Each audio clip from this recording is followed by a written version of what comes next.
Assalamualaikum warahmatullahi wabarakatuh. Nama saya Burjo Ahmad Makruf Hasibuan, NIM 0132110011.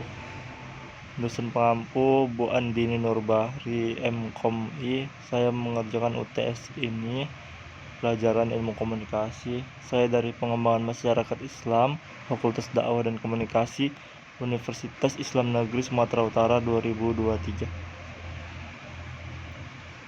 Di sini poin yang dibahas ilmu komunikasi yaitu 1. Komunikasi Islam, 2. Komunikasi efektif, 3. Strategi komunikasi, 4. Teknik komunikasi. 1. Ilmu komunikasi Islam. Komunikasi Islam adalah penyampaian pesan-pesan Islam dengan menggunakan prinsip-prinsip komunikasi. Komunikasi Islam ini sama dengan komunikasi biasa atau umum, bedanya hanya dari sudut pandang Islam. Komunikasi merupakan bagian yang tidak terpisahkan dari kehidupan manusia karena setiap langkah harus disertai dengan komunikasi. Komunikasi yang dimaksud adalah komunikasi Islam, yaitu komunikasi yang bermoral atau beretika. Prinsip komunikasi Islam ada 6. Yang pertama, qaulan sadida, kedua, qaulan baligha, ketiga, qaulan ma'rufah, keempat, qaulan karimah, kelima, qaulan layyina, keenam, qaulan maisura. Yang pertama, qaulan sadida. Dan hendaklah takut kepada Allah orang-orang yang seandainya meninggalkan di belakang mereka anak-anak yang lemah. Mereka khawatir terhadap kesejahteraan mereka. Oleh sebab itu, hendaklah mereka bertakwa kepada Allah dan hendaklah mereka mengucapkan qaulan sadida, perkataan yang benar. Quran Surah An-Nisa ayat 9. Kedua, qaulan baligha. Mereka adalah orang-orang yang Allah mengetahui apa yang di dalam hati mereka. Karena itu berpalinglah kamu dari mereka dan berilah mereka pelajaran dan katakanlah kepada mereka qaulan baligha, perkataan yang berbekas pada jiwa mereka. Quran Surah An-Nisa ayat 63. Yang ketiga, qaulan ma'rufah. Qaulan ma'rufah ada pada surah Al-Ahzab ayat 32 yang berbunyi, hai istri-istri Nabi, kamu sekalian tidaklah seperti wanita yang lain. Jika kamu bertakwa, maka janganlah kamu tunduk dalam berbicara sehingga berkeinginanlah orang yang ada penyakit dalam hatinya, dan ucapkanlah qaulan ma'rufah, perkataan yang baik. Yang keempat, ada qaulan karim. Qaulan karimah adalah perkataan yang mulia, dibarengi dengan rasa hormat dan mengagungkan, enak didengar, lemah lembut, dan bertata krama.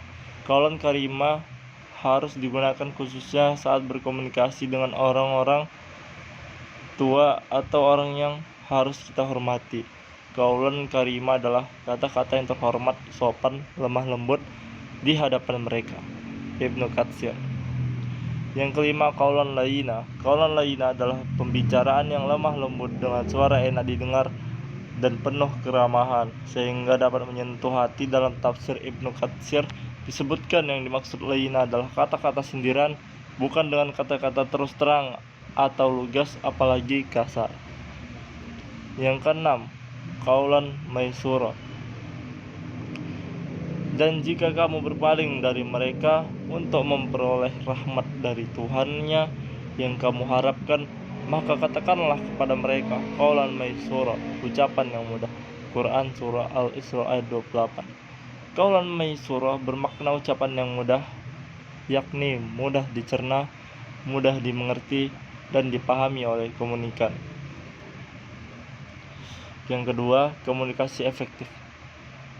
Komunikasi efektif adalah pertukaran informasi, ide, perasaan yang menghasilkan perubahan sikap sehingga terjalin sebuah hubungan baik antara pemberi pesan, komunikator, dan penerima pesan, komunikan. Dapat dilihat dari tercapainya tujuan pengirim pesan. Prinsip-prinsip komunikasi efektif ada 5. 1. Respect, menghargai. Kedua, empati, rasa peduli. 3. Audible, dimengerti dengan baik. Keempat, clarity, jelas. Dan kelima, humble, rendah hati. Unsur-unsur komunikasi. 1.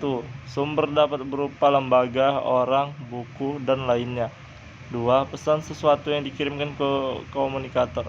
3. Komunikan pihak penerima pesan. Yang keempat, komunikator, orang atau kelompok yang menyampaikan pesan. 5. Saluran atau media channel digunakan untuk memindah pesan dari komunikator kepada komunikan. Keenam, akibat atau pengaruh, efek umpan balik atau feedback. 7C dalam komunikasi efektif. 1. Clear atau jelas. 2. Concise atau ringkas. 3. Coherent, konkret. 4. Correct, benar atau fakta. 5. Coherent, masuk akal. 6. Komplit, lengkap. Dan 7. Courteous, sopan. 3. Strategi komunikasi.